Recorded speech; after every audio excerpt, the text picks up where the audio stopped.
Hello, everybody. My name is Random Andy, and welcome back to Wanted Wednesday. Today, we're going to be reading about the Bell Witch. Now, those that don't know, the Bell Witch is a wonderful little folklore tale that is based in Adams, Tennessee. Also, here's a fun fact: the Bell Witch is the witch the Blair Witch movie is based off of. Is that right? I don't know. Anyway, let's get into the reading without further ado. Let me take a sip of water. Yummy. In the early 1800s, John Bell moved his family from North Carolina to the Red River Bottomland in Robertson County, Tennessee. Settling in a community, Red River, which became Adams, Tennessee many years later. Bell purchased some land and a large house for his family. Over the next several years, he acquired more land, increasing his holdings to 328 acres. Wow, that's a lot of land. And cleared a number of fields for planting. He also was made an elder of the Red River Baptist Church. The Bells also had three more children after moving to Tennessee. Elizabeth, Betsy, was born in 1806, Richard in 1811, and Joel in 1813. One day in 1817, John Bell was inspecting his cornfield when he encountered a strange-looking animal sitting in the middle of a corn row. Shocked by the appearance of this animal, which had the body of a dog and the head of a rabbit, Bell shot several times. The animal vanished. Bell thought nothing more about the incident, at least not until after dinner. That evening, the Bells began hearing beating sounds on the outside of the walls of their log house. The mysterious sounds continued, which increased in frequency and the force each night. The Bell and his sons often hurried outside to catch the culprit, but always returned empty-handed. In the weeks that followed, the Bell children began waking up frightened, complaining that the rats were gnawing at their bedposts. Not long after that, the children began complaining of having their bed covers pulled from them and their pillows tossed onto the floor by a seemingly invisible entity. Wow, okay. Nitty-gritty already. As time went on, the Bells began hearing faint whispering voices, which too weak to understand but sounded like a feeble old woman singing hymns. The encounters escalated, and the Bell's youngest daughter, Betsy, began experiencing brutal encounters with the invisible entity. It would pull her hair, slap her relentlessly, often leaving welts and handprints on her face and body. Okay. Jesus. The disturbances which John Bell told his family to keep a secret, eventually escalated to such a point that he decided to share his family troubles, quote unquote, with his closest friend and neighbor, James Johnson. Johnston? Johnson? We'll go with Johnson. Johnson and his wife spent the night at the Bell home, where they were subjected to the same terrifying disturbances that the Bell had experienced. After having his bed covers removed and being slapped relentlessly, damn, Johnson sprang out of bed, exclaiming, "In the name of the Lord, who are you and what do you want?" There was no response, but the remainder of the night was relatively peaceful. Holy shit. The entity's voice strengthened over time to the point where it was loud and unmistakable. Okay. It sang hymns, quoted scripture, and carried out intelligent conversation, and once even quoted, word for word, 2 sermons that were preached at the same time on the same day. 13 miles apart. Wow. Word of this supernatural phenomenon soon spread outside the settlement, even to Nashville, where then Major General Andrew Jackson took a keen interest. Wow. John Bell Jr.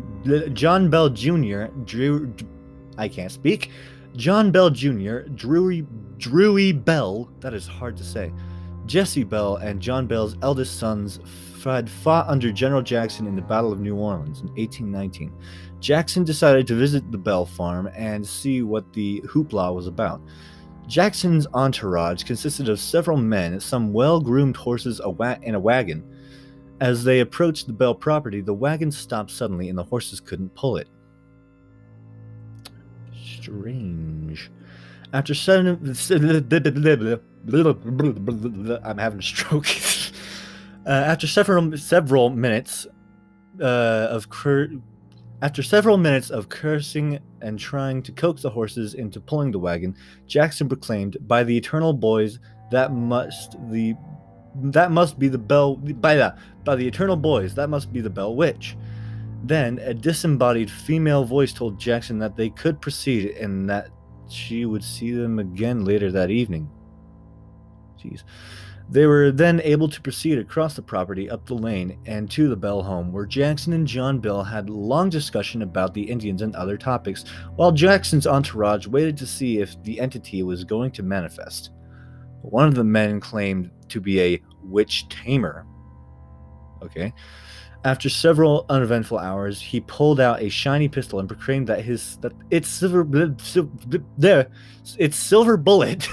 I can't speak would kill any evil spirit that it came into contact with. He went on to say that the reason nothing had happened to them was because whatever had been disturbing the Bells was, quote, scared of the silver bullet. Immediately, the man screamed and began jerking his body in different directions, complaining that he was being stuck with pins and beaten severely. A strong, swift kick to the man's posterior... Ow! A strong, swift kick to the man's posterior region from an invisible foot sent him out the front door. And the entity then spoke up and announced that there was yet another fraud in Jackson's party, and that he would be identified and tormented the following evening. Damn. Now terrified, Jackson's men begged to leave the Bell farm, but Jackson, on the other hand, insisted on staying so that he could ascertain with the other, quote, who the other fraud was. The men eventually went outside to sleep in their tents, but then continued begging Jackson to leave. What happened next is not clear, but Jackson and his entourage were spotted in nearby Springfield early the next morning, presumably en route to Nashville. Weird. I'm gonna take another drink. All right. Over time, Betsy Bell became interested in Joshua Gardner, a young man who lived not far from her. With the blessing of their parents, they decided to marry. Everyone was happy about their engagement. Well, almost everyone. The entity, for reasons unknown to this day, repeatedly told Betsy not to marry Joshua Gardner. Betsy and Joshua's former schoolteacher, Richard Powell, had been noticeably interested in Betsy for some time and had expressed interests in marrying her when she became older. By some accounts, Powell, who was 11 years Betsy's senior, was a student of the occult. Although it had not been proved, he was secretly married to a woman in nearby Nashville, Esther Scott. During the time he spent at Red River, expressing his fondness for Betsy, according to old accounts, Powell politely expressed his disappointment with Betsy's engagement and wished her a long and prosperous marriage with Joshua Gardner. Betsy and Joshua could not go to the river, the field, or the cave to play without the entity taunting them persistently. Their patience finally reached critical mass, and on Easter Monday of 1821, Betsy met Joshua at the river and broke off their engagement. The disturbances decreased after Betsy and the engagement, but the entity continued to express its dislike for John Bell and vowed relentlessly to kill him. Wow. Bell had been experiencing episodes of twitching in his face and difficulty swallowing for almost a year, and he madly seemed to grow worse with time. By the fall of 1820, his declining health had confined him to the house, where the entity commenced removing his shoes when he tried to walk and slapping his face when he experienced seizures. Her loud, shrill voice could be heard all over the farm, cursing and chastising old Jack Bell, as she often referred to him. Wow. John Bell breathed his last breath on the morning of December 20th, 1820. After slipping into a coma the day before, immediately after his death, the family found a small vial of undefined liquid in the cupboard.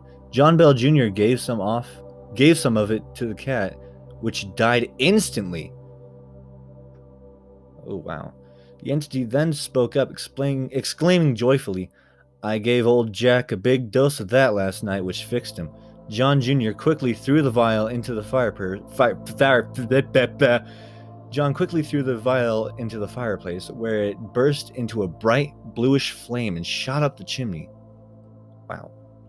John Bell's funeral was one of the largest held in Robertson County, Tennessee. As family and friends began leaving the graveyard, the entity laughed loudly and began singing a song about a bottle of brandy. It is said that her singing didn't stop until the very last person left the graveyard. The entity's presence was almost non-existent after John Bell's demise, as if its purpose had been fulfilled. Oof, we still got a little more to go. In April of 1821, the entity visited John Bell's widow, Lucy, and told her that it would return for a visit in 7 years. The entity returned in 1828, as promised. Most of its visits centered around John Bell Jr., with whom the entity discussed such things as the origin of life, civilizations, Christianity, and the need for mass spiritual reawakening. I don't know about 1820 times, but if that happened to me, I'd be running. Anyway, of particular significance were its nearly accurate predictions of the Civil War and other events. The entity said farewell after 3 weeks, promising to visit John Bell's most direct descendant in 107 years. The year would have been 1935. Yep. And the closest living direct descendant of John Bell at the time was Nashville physician Dr. Charles Bailey Bell. Dr. Bell himself wrote a book about the Bell Witch, published in 1934. No follow-up was published, and Dr. Bell died in 1945. Let's see, 1935? Exactly 10 years later. Damn. Maybe not exactly. I don't know. The entity that tormented the Bell family and the Red River settlement for almost 200 years ago is often blamed for unexplainable manifestations that occur near the old Bell farm today. The faint sounds of people talking and children playing can sometimes be heard in the area, and it's not uncommon to see, quote, candle lights dance through the dark fields late at night. Photography is especially difficult. Some pictures taken in the area show mist, orbs of light, and other phenomena, including human-like figures who were not present when the pictures were taken. The cause of the Bell's torment almost 200 years ago, as well as today's horrid, unexplainable manifestation, remains a mystery. Numerous theories abound, but there's no one theory that is universally agreed upon by the Bell Witch enthusiasts and researchers. There probably never will be. Different people have different standards of proof. Most do agree that there was, quote, something very wrong at the Red River settlement in the early 1800s. That may very well be, quote, something wrong there today. Who knows? It happened to the John Bell family in 1817. Maybe the next time it'll happen to your family. Hold that thought for now. Pleasant dreams. Well, that was something. I would also like to. I can't believe I'm getting to the end of this. I'd like to thank the author of this for writing this. I don't know. Yeah, that was a pretty good tale. That was a very interesting tale. Maybe I'll go look for a follow-up for the next Wanted Wednesday. But that's all the time I have for today. I can't speak. But yeah, I hope you all enjoyed that. I certainly did. Hope you could understand my English, because it's honestly not very good. And I'll see all you wonderful people in the next episode. Bye-bye.